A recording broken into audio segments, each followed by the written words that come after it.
The energy regulator OFGEM is launching a public consultation on standing charges. The fees are added to most gas and electricity bills at a daily rate and can't be reduced no matter how much you cut back on your usage.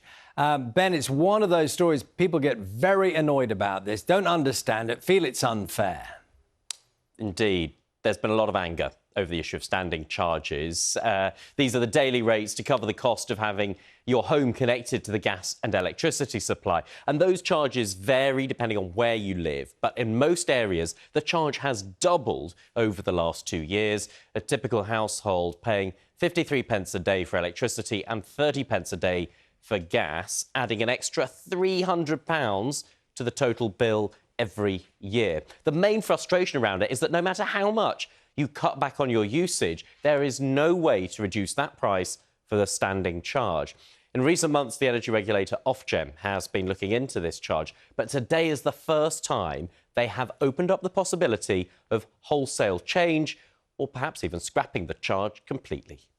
Well, one of the things that we need to reflect on is the fact that these costs have to fall somewhere in the system. So if they were not on the standing charges, they would be on the volume rates that people pay.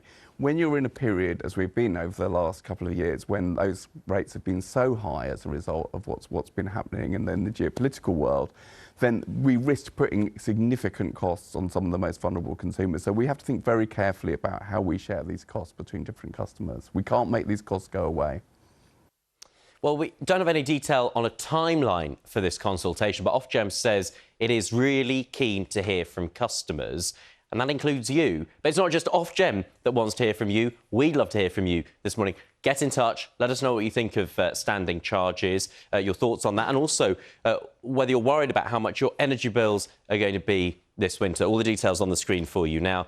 We'd love to hear from you. We'll try and go through some of those comments a little later this morning. You'll get through some of them because everyone responds to this. Every time we talk about this, so many people feel so strongly about it, and it's something that affects people, businesses, households, and so it's one that I'm really keen to get people's thoughts on today.